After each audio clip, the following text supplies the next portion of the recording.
practice. But talk is cheap. We got to go out there and execute on Sunday.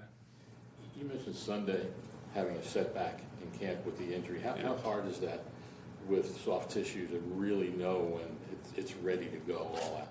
Yeah, it's tough. You got to trust. Eventually, you get to the point where you got to either trust it's going to hold up or it's not. And I got to the point after the first one. It was a very low strain the first calf. I was pretty much full speed in 9 days, and on that 10th day, it wasn't feeling great. And I've had soft tissue injuries where it's like maybe you just need to push through it and it will be good. And it just wasn't the case. So we had a setback. It was a little worse than the first one. So I had to start from scratch, which was mentally extremely difficult. But my faith was a huge part of it. Having a son, going home and worrying about him versus myself was a big blessing for me at the time. And now fully healthy, excited. But it is tough for sure, rehabbing soft tissue injuries.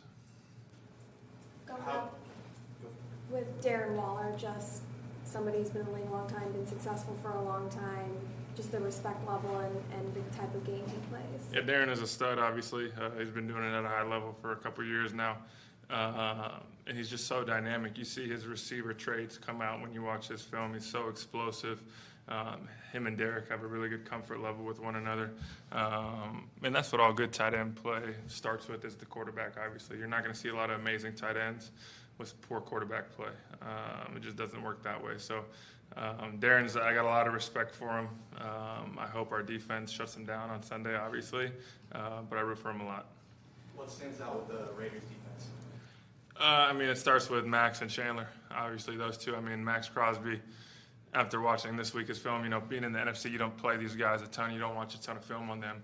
But after watching Max for the past couple of days, he's a phenomenal player. He doesn't get the respect he deserves around the league. He's one of the best DNs I've ever seen on film. So it's going to be a good matchup for us. We're going to have to know where he is at all times.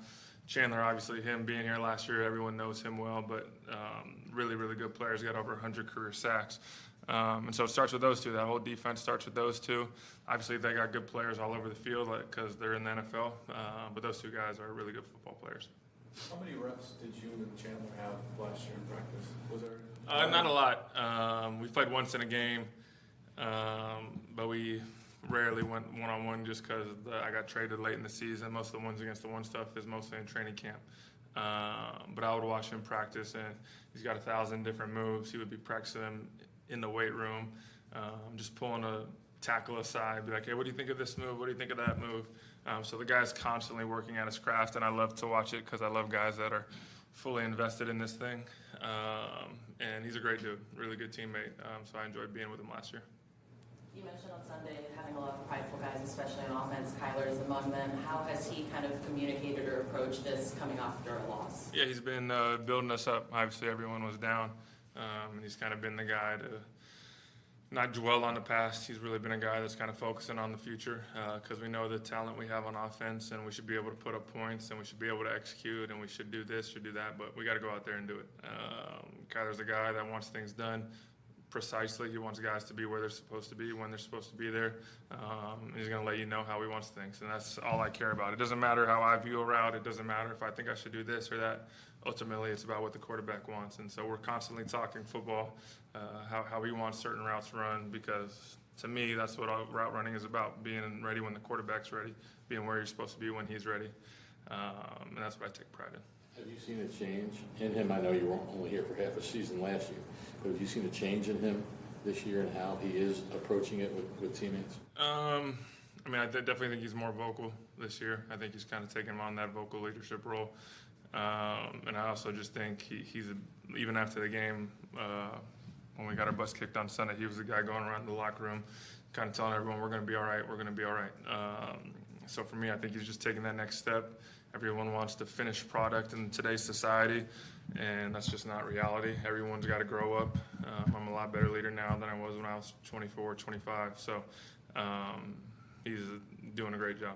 What are the challenges of being a new dad and now being in the NFL season?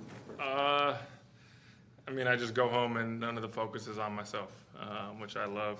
I try and get as much football stuff done here, even if I have to stay an extra 30 minutes here. So when I go home, I'm fully focused on being the best husband or dad I can be. and I'll let the football stuff carry over to home. It's not always easy. Sometimes I want to watch some film or whatever, but I try and do the best I can of focus on the football stuff here and focus on the dad and husband duties when I get home. Is JJ leaning on you? JJ will experience it for himself, and then I'm sure we'll talk it through it. What's the best part about being a dad, and what's the one thing you didn't really expect? The best part about, I think you don't understand. Everyone tells you how great it is being a father, being a dad, and you can use every adjective possible, but that doesn't even do it justice, in my opinion. It's so much fun just seeing him grow each and every day, seeing how he loves his mom, seeing how Julie loves him. It's just fun. It's just a different part of life, next transition of life for me and Julie. But it's fun, but I also love doing this, so I'm not going to stop doing this at all anytime soon, but it's fun to go home and have such a bigger purpose each and every day. Zach, thank you.